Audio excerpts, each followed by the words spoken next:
दोस्तों, government exam की तैयारी के लिए सब्सक्राइब कीजिए हमारे चैनल प्रिपरेशन अड्डा को और बेल आइकन दबाइए हमारी वीडियो सबसे पहले देखने के लिए।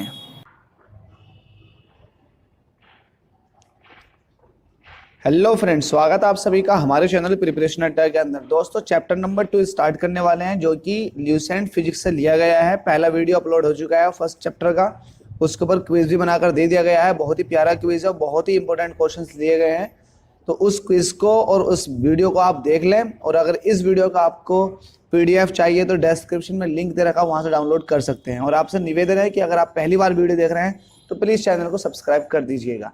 चलिए स्टार्ट करते हैं गति को। एक बात और इन्फॉर्म कर देता हूं आपको मैं कि अगर इस टॉपिक में गति के अंदर जितने भी छोटे छोटे सब टॉपिक्स आने वाले हैं, अगर कहीं पर भी आपको कोई दिक्कत आएगी, किसी भी टॉपिक में अगर आपको कहीं डाउट होगा, तो आप कमेंट बॉक्स में अपना डाउट क्लियर कर लें। क्योंकि आपको पढ़ना है, आपको जो है समझना है, कॉन्सेप्टों को अच्छे से समझना है, और साथ में उसके बाद जितने भी क्वेश्चंस अभी तक आए हैं गवर्नमेंट एग्जाम्स में वो लगाने हैं। और इसके ऊपर मैं एक क्विज अपलोड कर दूंगा, उसको भी आप ईमानदारी से अटेम्प्ट करें। चलिए स्टार्ट करते हैं पहले टॉपिक को, जो है अदिश राशियां। बहुत पूछा जाता है कि अदिश राशियां किसको कहते हैं। तो देखिए, कुछ भौतिक राशियों को निरूपित करने के लिए आपको परिमाण की आवश्यकता होती है, दिशा की नहीं। तो ऐसी राशियां जिनको निरूपित करने के लिए आपको परिमाण की आवश्यकता पड़ेगी, दिशा की नहीं, तो वो सभी की सभी अदिश राशियां कहलाती हैं। जैसे कि आयतन। आयतन क्या होता है? लंबाई गुणा चौड़ाई गुणा ऊंचाई। अब देखिए, इसकी कोई दिशा तो है नहीं कि 5 मीटर या 5 मीटर क्यूब का आयतन है पूरब में, या 6 मीटर क्यूब का आयतन है पश्चिम में। तो इस तरह से तो आप बोलते नहीं हो, आप डायरेक्ट बोलते हो कि इसका आयतन जो है वो 6 मीटर क्यूब है या 6 सेंटीमीटर क्यूब है। तो इसका मतलब इसकी कोई दिशा नहीं है। इसी तरह से तापमान, अगर आपसे कहा जाए कि तापमान क्या है, तो तापमान भी एक अदिश राशि है। क्यों अदिश राशि है? क्योंकि इसकी कोई दिशा नहीं होती। तो कुछ अदिश राशि यहाँ पर लिखी हुई हैं: द्रव्यमान, चाल, आयतन, कार्य, समय और ऊर्जा आदि। जितनी भी ऊर्जाएं होती हैं, लगभग सभी ऊर्जाएं अदिश राशि होती हैं। चाल जो होता है, ये होता है दूरी बटा समय। चाल होता है दूरी बटा समय। इसका मात्रक भी बहुत इंपॉर्टेंट है, मीटर पर सेकंड। तो दूरी, इसकी कोई दिशा नहीं होती। अगर आप ऐसे चलते हुए जा रहे हैं तो आपसे यही पूछेगा कि आपने कितनी दूरी चल ली, आपसे ये नहीं पूछेगा कि आप अब कहाँ खड़े हो। तो दूरी जो है ये एक अदिश राशि है, जिसकी वजह से पूरी की पूरी चाल अदिश राशि बन जाती है। यहाँ पर कुछ दे रखी हैं अदिश राशि, इनको भी देख लें। इसके बाद आता है सदिश राशि। तो सदिश राशियां वो राशियां होती हैं जिनको निरूपित करने के लिए आपको परिमाण तो चाहिए चाहिए, साथ में दिशा भी चाहिए कि आप पूरब में लगा रहे हो, पश्चिम में लगा रहे हो, किधर लगा रहे हो। जैसे कि मैं कहूँ कि बल लगा रहे हो आप, बल से एकदम समझ में आ जाता है।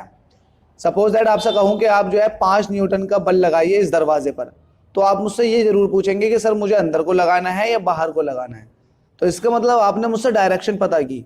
जब डायरेक्शन पता की है तो ये राशि कहलाएगी, बल जो कहलाएगी वो कहलाएगी सदिश राशियां।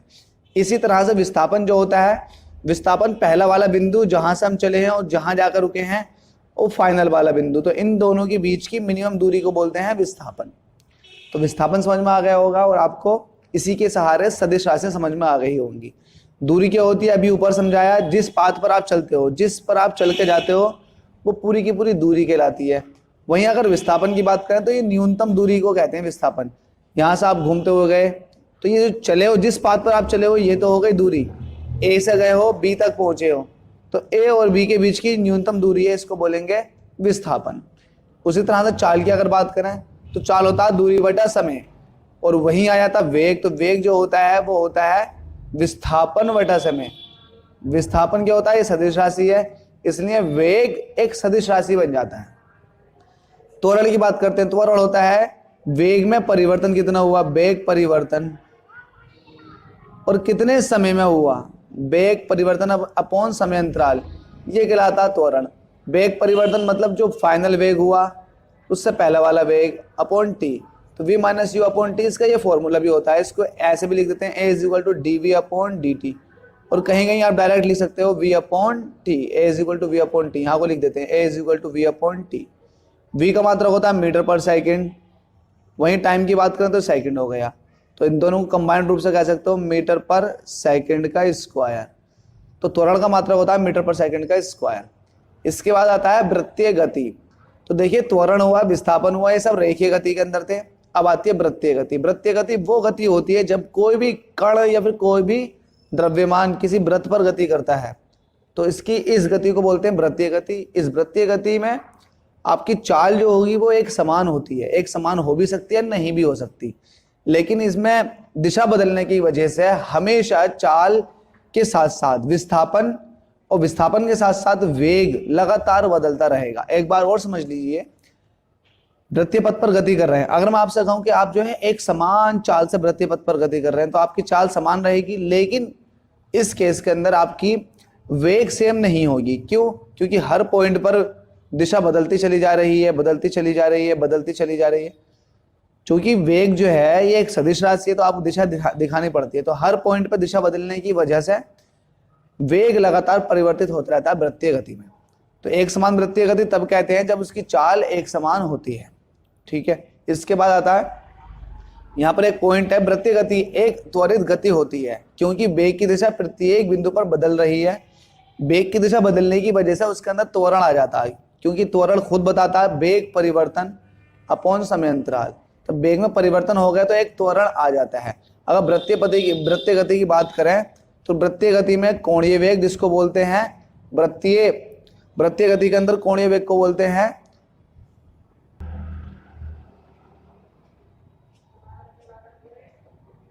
कोणीय वेग। तो ये तो कोणीय वेग रहा ओमेगा, ओमेगा कोणीय वेग आ चुका है।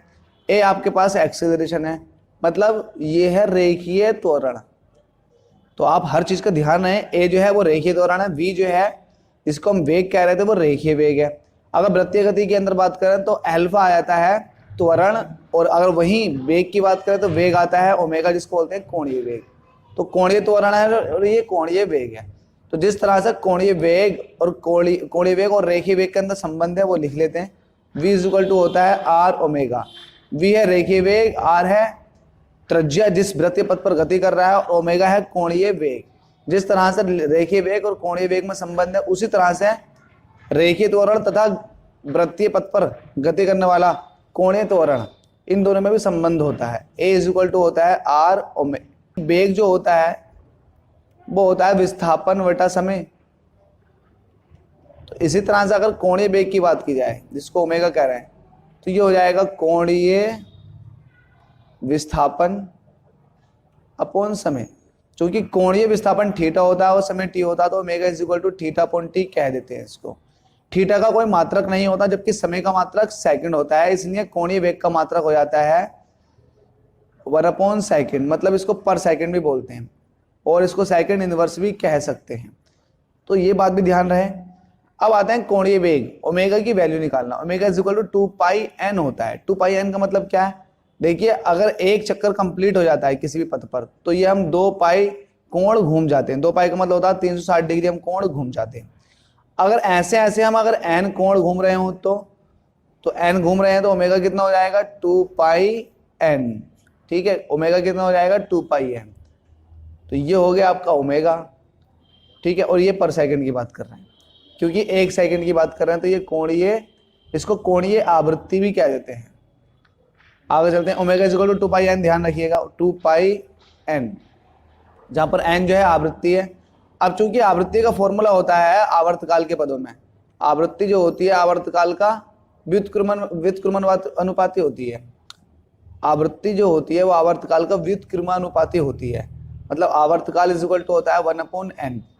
तो ओमेगा आपका निकल कर आ चुका है 2 पाई एन, तो एन की जगह आप क्या रख सकते हैं 2 पाई अपॉन टी। तो omega is equal to 2 pi upon t भी होता है। और कोणीय वेग और रेखीय वेग में मैं आपको संबंध बता चुका हूँ। अब आता है न्यूटन का गति का नियम। तो न्यूटन का गति का नियम ये बहुत इंपॉर्टेंट है। न्यूटन का पहला गति का नियम, दूसरा गति का नियम और तीसरा गति का नियम। न्यूटन ने गति के नियम भी दिए थे, साथ में न्यूटन ने अपने 3 समीकरणें भी दी थी, गति से संबंधित समीकरण कहते हैं उनको। तो न्यूटन का प्रथम नियम क्या है? प्रथम नियम को समझ लीजिएगा। अगर कोई भी ऑब्जेक्ट, कोई भी पदार्थ एक जगह पर रखा हुआ है तो वो जिंदगी भर तक एक जगह पर रखा रहेगा। अगर वो चल रहा है तो जिंदगी भर तक चलता रहेगा जब तक कि उसे कोई बाहर से ना रोके। ठीक है, जब रुका हुई वाली कंडीशन हमने ली थी तो वो रुका हुआ रहेगा जब तक कि हम उस पर कोई धक्का या कोई बल नहीं लगा देते। उसी तरह से अगर कोई भी चीज चल रही थी तो वो चलती रहेगी जब तक कि उस पर कोई बल ना लगाया जाए। तो ये होता है न्यूटन का पहला नियम, इसको गैलीलियो का जड़त्व का नियम भी कहते हैं। ठीक है, तो जड़त्व क्या होता है? जड़त्व होता है कोई भी वस्तु अपनी अवस्था परिवर्तन का विरोध कर रही है तो वो होता है जड़त्व। ठीक है, तो यहां पर निकाल चाहिए हम न्यूटन का गति का प्रथम नियम। तो कोई भी वस्तु अगर गतिमान अवस्था में है तो वो गतिमान अवस्था में ही रहेगी, तथा रुकी हुई अवस्था में है तो रुकी हुई अवस्था में ही रहेगी जब तक कि उस पर कोई बाह्य बल कार्य ना कर रहा हो। तो ये न्यूटन का गति का प्रथम नियम था। इसको गैलीलियो का नियम भी कहते हैं, ये इंपॉर्टेंट है, इसको गैलीलियो का जड़त्व का नियम भी कहते हैं। ठीक है, इससे हमें बल की परिभाषा मिलती है कि बल वह बाह्य कारक है जो वस्तु की अवस्था को बदल देता है। बल का मात्रक न्यूटन होता है। जड़त्व के कुछ एग्जाम्पल है। जड़त्व मैंने आपको बताया, जड़त्व वो होता है जो अपनी अवस्था परिवर्तन का विरोध करता है। अगर अवस्था परिवर्तन का विरोध कर रहा है तो जड़त्व है।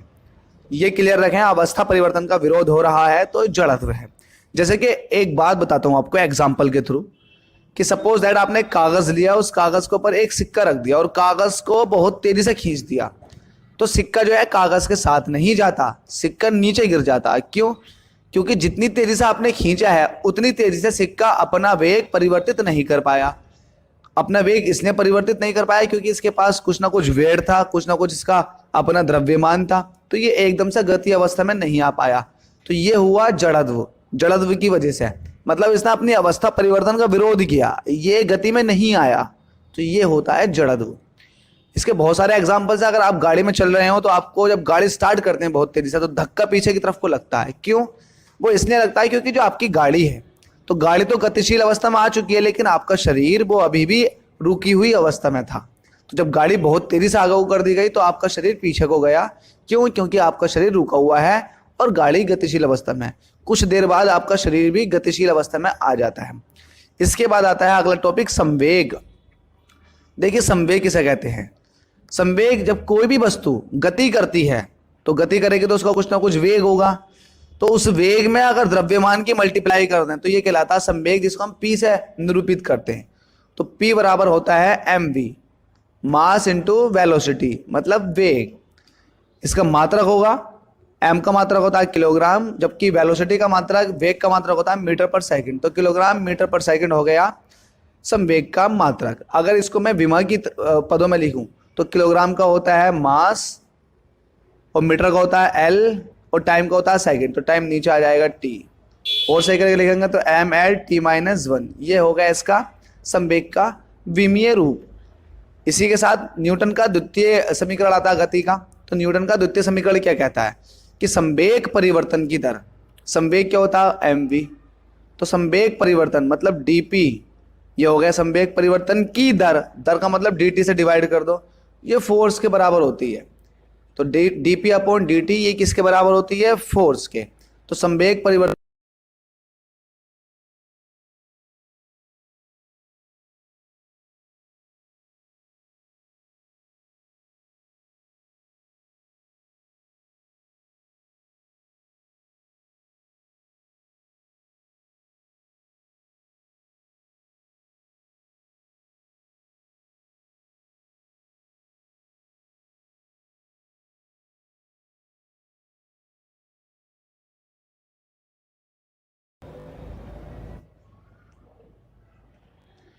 ये न्यूटन का दूसरा नियम था। तो आपको समझ में आएगा और न्यूटन का दूसरा नियम क्या है? dp upon dt is equal to f. अब देखिएगा इसको आगे सोल्व करते हैं। F is equal to dp का मतलब क्या है? परिवर्तन किसके अंदर? संवेग के अंदर। संवेग होता है mv अपॉन dt, ऐसे रहेगा। अब आप क्या करोगे? मास तो परिवर्तित हो नहीं सकता, तो मास आ गया बाहर को, इसकी चाल परिवर्तित हो सकती है, तो आपने लिख दिया dv अपॉन dt। अब देखिए dv अपॉन dt मैंने अभी आपको ऊपर बताया त्वरण होता। त्वरण क्या होता है? dv अपॉन dt होता। वेग परिवर्तन की दर को त्वरण कहते हैं। तो mass into dv upon dt यह कह सकते हो a। तो F is equal to ma। ये न्यूटन के दूसरे नियम के अनुसार आता, जहाँ पर m जो है किलोग्राम में है, a जो है मीटर पर सेकंड में। तो किलोग्राम मीटर पर सेकंड स्क्वायर ये हो जाएगा इसका मात्रक फोर्स का। ठीक है, इसको v में रूप में लिखोगे तो आ जाएगा ml t minus 2। ml t minus 2 आ गया इसका विमीय रूप, और इसका बल का मात्रक न्यूटन भी होता है। आगे देखते हैं न्यूटन का तृतीय गति का नियम। तो न्यूटन का तृतीय नियम क्या था? न्यूटन ने यह कहा था अगर कोई भी वस्तु अगर अवस्था में है, बिल्कुल रुकी हुई अवस्था में है, तो इसका मतलब ये है कि उस पर नीचे से जो है उतना ही बल लग रहा है जितना कि ये वस्तु नीचे को बल लगा रही है। तो इसको बोलते हैं law of action and reaction. ये एक्शन हो गई तो ये रिएक्शन हो गई। तो जितनी भी क्रियाएं होती हैं जो आपने फोर्स लगाया है ये प्रतिक्रिया के बराबर होता है। जितनी भी क्रियाएं होती हैं वो प्रतिक्रिया के बराबर होता है। तो ये कहलाता है law of action and reaction, जो कि न्यूटन का गति का तृतीय नियम है। ठीक है। अब जैसे कि इसका एग्जांपल ये है कि बंदूक से गोली चलाने पर चलाने वाले को पीछे की ओर धक्का लगता है। क्यों? क्योंकि जो एक्शन लगा है, गोली जा रही है आगे को, तो ये भी कुछ ना कुछ रिएक्शन लगाएगी, पीछे को जाएगी, तो पीछे को बंदूक जाती है। तो ये न्यूटन का गति का तृतीय नियम ही है। ठीक है। इसके बाद आता संवेग संरक्षण का सिद्धांत। संवेग संरक्षण का सिद्धांत क्या? देखिए, अगर कोई निकाय है वो चल रहा है, जैसे कि अगर आप बात कीजिएगा कि जितने भी सूरज के चारों तरफ ग्रह घूम रहे हैं तो वो तो घूम रहे हैं ग्रेविटी के इफेक्ट में। तो कोई ऐसा ग्रह मान लीजिए जिस पर कोई ग्रेविटी नहीं लग रही है, तो वो ग्रह आराम से मस्ती के साथ घूम रहा होगा। तो दो ग्रह हैं, ऐसे ऐसे घूम रहे हैं। तो संवेग संरक्षण का सिद्धांत क्या कहता है कि इनके अपने संवेग भी होंगे। जब गति कर रहे हैं तो मास तो इनके पास है, इनके पास मास है, और इनके पास शुरुआती वेलोसिटी है, मतलब वेग है। तो इनके पास अपने संवेग भी होंगे। संवेग उसी के पास होता है जिसके पास गति होती है। तो इनके शुरुआती संवेग, अब हुआ क्या, टक्कर हो गई। तो टक्कर होने के बाद इनकी चालें बदल गई, तो अभी हो जाएंगे फाइनल वेग इनके। अब मास तो वही रहेगा। तो टक्करों के बाद जो इनका संवेग आया होगा उनका सम निकाल लो, उसके बराबर होता है। ये था संवेग संरक्षण का सिद्धांत कि टक्करों से पहले का संवेगों का सम बराबर होता है टक्कर के बाद जो संवेग आया उनका सम। अब तो इसका मतलब ये है कि अगर आपके पास दो बॉडी हैं, एक का संवेग 50 है, दूसरी का 10 है, तो कुल मिलाकर कितना हो गया, 60 हो गया। टक्कर हो गई उसमें, तो पहली वाली का रह गया 30, तो दूसरी वाली का कितना हो जाएगा, ऑटोमेटिकली 30। क्यों? क्योंकि टोटल तो 60 आना चाहिए ना, इसलिए आपने दोनों का एक का 30 ले लिया, तो ऑटोमेटिक दूसरे का भी 30 हो जाएगा। क्यों? क्योंकि संवेग खत्म नहीं होगा, इसका संरक्षण किया जाएगा। जितना संवेग पहला था उतना संवेग बाद में भी आना चाहिए। इसके बाद में आता आवेग। तो आवेग क्या होता है? इसको बोलते हैं इम्पल्स। जैसे कि आपके पास, आप क्रिकेट खेल रहे हो, तो आपने क्या किया, आपके पास बॉल आई और आपने बहुत ही कम समय में इसको वापस पहुंचा दिया, तो इसका अपना कुछ ना कुछ संवेग था। और जब आपने बैट से इसको बॉल को मारा तब इसका कुछ ना कुछ संवेग होगा। तो संवेग परिवर्तन हुआ ना बहुत कम समय के लिए। तो इस संवेग परिवर्तन को ही आवेग कहते हैं। इसे आई से निरूपित करते हैं। ये संवेग परिवर्तन के बराबर होता है। किसके बराबर होता है? संवेग परिवर्तन के। तो यहां से एक फॉर्मूला और निकलता है, संवेग परिवर्तन की दर। संवेग परिवर्तन की दर, ये संवेग परिवर्तन क्या हो गया, ये हो गया, इसे आई कह दो। संवेग परिवर्तन की दर, इसको बोलते हैं बाह्य फोर्स। तो F इज इक्वल टू क्या होता है, ये है बल बराबर होता है संवेग परिवर्तन मतलब आवेग। संवेग परिवर्तन मतलब आवेग। तो आवेग जो होता है वो बल लगाया गया बहुत कम समय के लिए है, तो इन दोनों का गुणनफल क्या होता है, आवेग होता है। इसको दूसरी तरह से परिभाषित करें तो बल को यहीं रोक दीजिए, समय अंतराल को नीचे ले लीजिए। तो आवेग परिवर्तन की दर को क्या कहते हैं, बल कहते हैं। ठीक है। वरना एक अच्छा एग्जांपल मैंने आपको बॉल वाला समझाया, आपने बल लगाया बहुत कम समय अंतराल के लिए, तो ये कहलाएगा आवेग। आवेग का मात्रक भी वही होता है जो संवेग का होता है, और इस संवेग में परिवर्तन ही है और कुछ नहीं। अगला टॉपिक आता है अभिकेंद्र बल, सेंट्रीपिटल फोर्स। अभिकेंद्र बल क्या होता है? जब कोई वस्तु किसी वृत्ताकार मार्ग पर चलती है तो उस पर एक बल कार्य करता है, जिसकी दिशा केंद्र की तरफ को होती है। जैसे कि मौत के कुएं के अंदर गाड़ियां घूमती रहती हैं, तो वो गाड़ियां घूम रही हैं, क्यों घूम रही हैं? क्योंकि केंद्र की तरफ को एक लगातार बल कार्य करता है, जिसको अभिकेंद्र बल कहते हैं। अब देखिए, मौत का कुआं है तो ये लकड़ी का बना हुआ होता है, तो लकड़ी पे जब गाड़ियां चलती हैं तो लकड़ी से जो है रिएक्शन फोर्स मिलता है। अगर आप गाड़ी इस तरह से लेके जाओगे, इस पर घुमाते हुए, तो आप लगा रहे हो फोर्स ऐसे, गाड़ी लगा रही है इस तरह से, तो ये जो रिएक्शन फोर्स लगेगा ये कहलाएगा अभिकेंद्र बल। कौन सा बल कहलाएगा? ये अभिकेंद्र बल, जो कि सेंटर की तरफ को लगेगा, जिसकी वजह से गाड़ी एक वृत्ताकार पथ पर घूमती रहती है, जिसका मान होता है F = mv²/r। इंपॉर्टेंट है, ध्यान रखिएगा। इसके बाद आता अब केंद्रीय बल। अब केंद्रीय बल क्या होता है? ये एक छदम बल होता है, जैसे कि आपने आपने एक बहुत बड़ी ट्यूब ली या फिर एक बहुत बड़ी बोतल ली, इसके अंदर आपने मिट्टी का तेल भर दिया और ऊपर से इसके अंदर भर दिया आपने मिट्टी का तेल नहीं, ऐसा मान लीजिए आपने दूध भर दिया इसके अंदर, जो दूध वाले यूज करते हैं चेक करने के लिए कि पानी कितना है और दूध कितना। और जब इसको आप बहुत तेजी से घुमाओगे, बहुत तेजी से वृत्तीय पथ पर घुमाओगे, तो जो भारी कण होंगे, क्योंकि भारी कण होंगे एक हवा में, इस तरह से मान लीजिए कि पानी के अंदर है, वो दूध के अंदर है, तो हवा के भारी कण जो है वो ये है। जब इसको बहुत तेजी से घुमाएंगे तो इन पर एक फोर्स लगेगा, बाहर की तरफ को भागने की कोशिश करेंगे, तो भारी कण जो होंगे वो दीवार की तरफ को आ जाएंगे, जबकि हल्के कण जो होंगे वो ऊपर ही रह जाएंगे। तो भारी कण पहुंच गए दीवार की तरफ, हल्के कण आ गए ऊपर, तो इस तरह से दूध अलग हो गया और पानी अलग हो गया। तो इन पर जो बल लग रहा है ये कहलाएगा अपकेंद्रीय बल। ये बहुत पूछा जाता है कि अपकेंद्र बल का कोई एक एग्जाम्पल दीजिएगा, तो दूध से क्रीम को निकालना, ये भी एक अपकेंद्र बल का एग्जाम्पल है।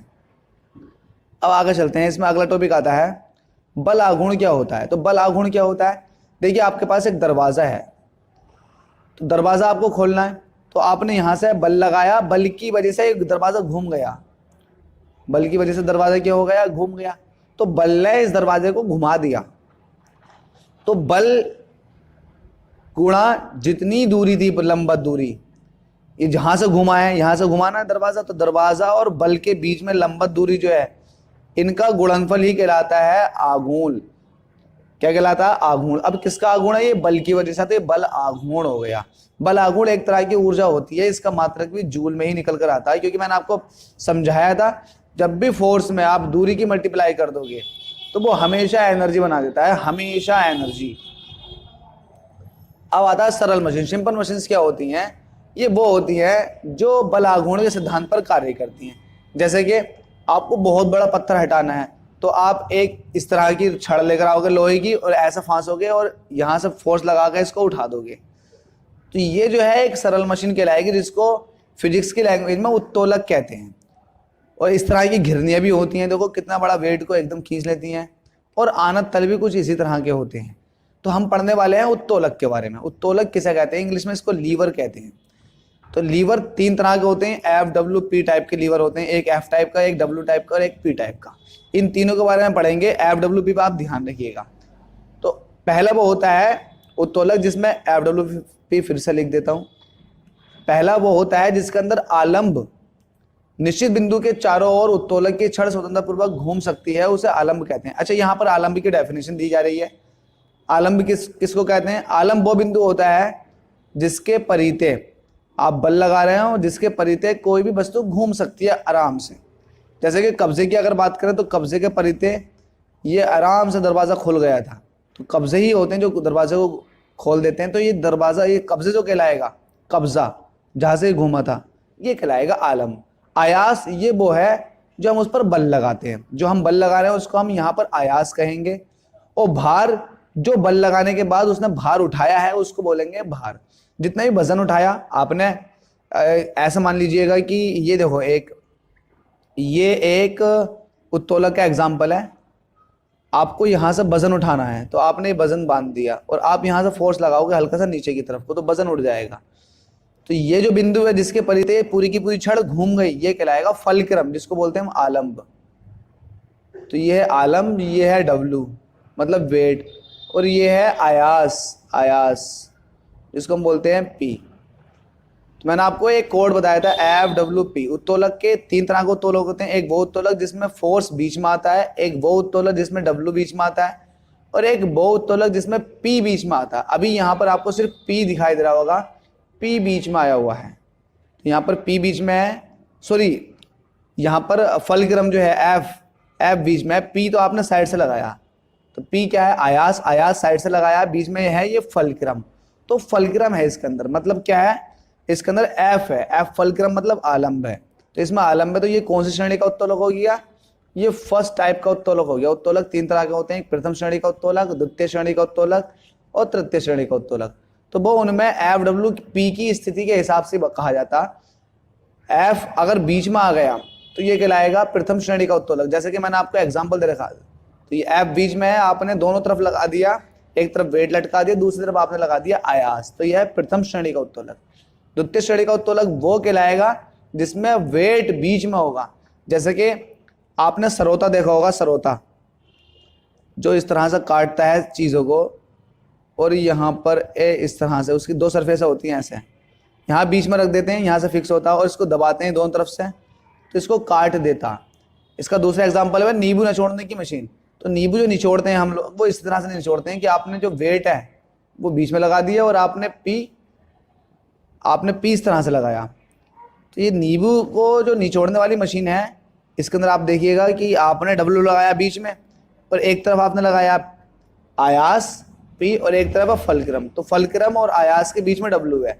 तो इस तरह के उत्तोलक को कहेंगे द्वितीय श्रेणी का उत्तोलक। और प्रथम श्रेणी का उत्तोलक वो होगा जिसके अंदर पी बीच में होगा। पी मतलब आयास बीच में होगा। अगर आयास बीच में है तो वो है प्रथम श्रेणी का उत्तोलक और तृतीय श्रेणी का उत्तोलक।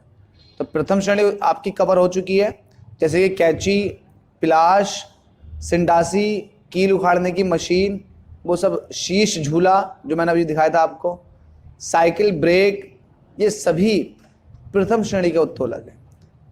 द्वितीय श्रेणी के उत्तोलक के अंदर इस वर्ग के उत्तोलक में आलम्ब, मैंने आपको कोड बता रखा एफ डब्ल्यू पी, ध्यान रखिएगा डब्ल्यू बीच में आएगा।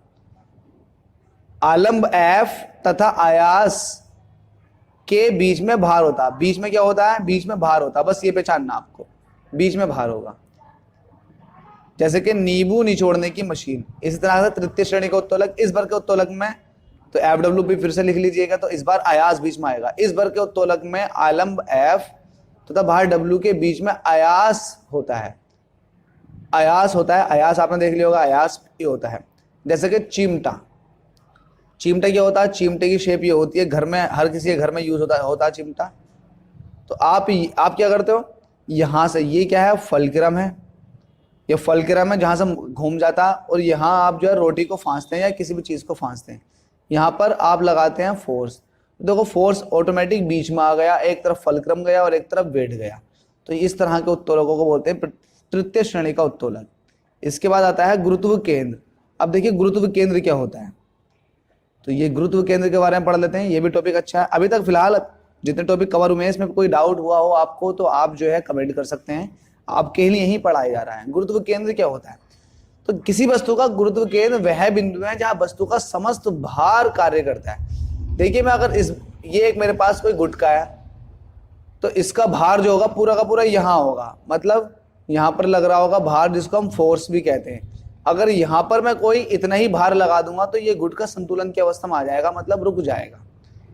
अगर इस ट्राइंगल की बात करें तो ट्राइंगल का भार भी कहीं ना कहीं यहाँ बीच में लग रहा होगा, तो यही अगर भार इतना ही मैं यहाँ पे फोर्स लगा दूं तो ये रुक जाएगा। तो इसका मतलब गुरुत्व केंद्र वह बिंदु है जहां पर वस्तु का समस्त भार कार्य करता है। संतुलन के तीन प्रकार होते हैं। एक होता है, संतुलन के तीन प्रकार होते हैं, स्थायी संतुलन, अस्थायी संतुलन तथा उदासीन संतुलन। तो संतुलन को भी ध्यान से पढ़ना। पहला आता है स्थायी संतुलन। तो स्थायी संतुलन को समझने के लिए बहुत अच्छा एग्जाम्पल है मेरे पास। ये आपके पास कोई कटोरे नुमा शेप है, आपने इसमें एक बॉल डाल दी, तो जब आप बॉल डालोगे तो ये यहाँ जाएगी, फिर यहाँ जाएगी, फिर यहाँ जाएगी, धीरे धीरे धीरे यहाँ आकर रुक जाएगी। लेकिन आप फिर इसको उठा के ऊपर ले गए, फिर छोड़ा, तो उसी तरह से घूमते घूमते वहीं आ जाएगी। तो ये जो कहलाएगा ये स्थायी संतुलन कहलाएगा। स्थायी संतुलन वो होता है जब आप वस्तु को डिस्टर्ब कर देते हैं, वस्तु को उठाकर ले गए, डिस्टर्ब कर दिया, लेकिन कुछ देर बाद वो अपनी फिर से प्रारंभिक स्थिति को प्राप्त कर लेती है, तो वो कहलाती है स्थायी संतुलन। ठीक है। यदि किसी वस्तु को उसकी संतुलित स्थिति से थोड़ा विस्थापित किया जाए और बल हटाते ही पुनः पूर्व स्थिति में आ जाए, तो ऐसे संतुलन को स्थायी संतुलन कहते हैं। एग्जाम्पल बहुत ही प्यारा जो ऊपर लिखा हुआ है। इसके बाद आता है अस्थायी संतुलन।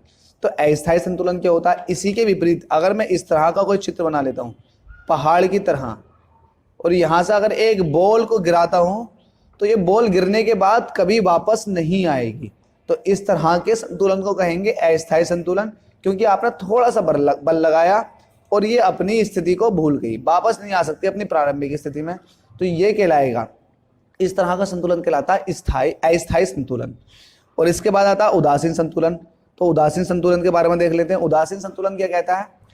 यदि वस्तु को संतुलित स्थिति से थोड़ा सा विस्थापित करने पर उस वक्त गुरुत्व केंद्र G उसी ऊंचाई पर बना रहता है तथा छोड़ देने पर वस्तु अपनी नई स्थिति में संतुलित हो जाती है, तो उसका संतुलन उदासीन संतुलन कहलाता है। मतलब नई स्थिति में संतुलित हो गई वस्तु, लेकिन ऊंचाई वही रह गई। ठीक है, जैसे कि इस तरह के कोई ऑब्जेक्ट चलते हैं, बहुत सारी सुराही चलती हैं, अगर आप इसको थोड़ा टिल्ट भी कर दोगे, झुका दोगे, तो घूम घाम के ये फिर वैसे ही हो जाएगी। तो ये कहलाएगा इसका उदासीन संतुलन। अब देखिए उदासीन संतुलन इतना इंपॉर्टेंट नहीं है, ये इंपॉर्टेंट है कि स्थायी संतुलन की क्या क्या शर्तें हैं। तो पहली शर्त तो ये है वस्तु का गुरुत्व केंद्र अधिकाधिक नीचे होना चाहिए। वस्तु का गुरुत्व केंद्र नीचे होगा तो स्थायी संतुलन बना रहेगा।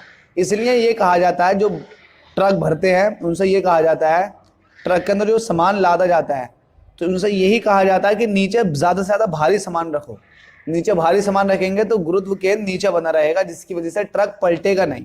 अगर ऐसा कर दिया जाए कि नीचे हल्का ऊपर भारी सामान रख दिया जाए तो मोड़ पर अगर ट्रक मुड़ेगा तो गुरुत्व केंद्र बदलने के पूरे चांसेस रहेंगे, जिसकी वजह से दुर्घटना हो सकती है। दूसरा पॉइंट क्या होता है, गुरुत्व केंद्र से होकर जाने वाली ऊर्ध्वाधर रेखा, ये जो है गुरुत्व केंद्र से जा रही है, वस्तु के आधार से गुजरनी चाहिए। वस्तु का आधार जो है उससे गुजरनी चाहिए, वो भी लंबवत, ऐसा ना हो तिरछी विरछी जा रही हो।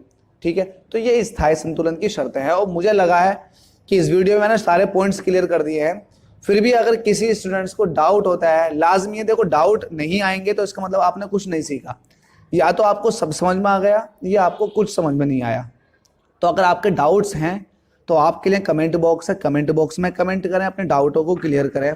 और इस वीडियो को, आपकी जिम्मेदारी बनती है कि इस वीडियो को अपने दोस्तों तक शेयर करें।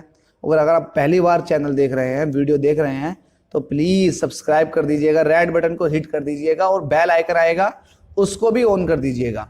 वीडियो देखने के लिए आपका धन्यवाद।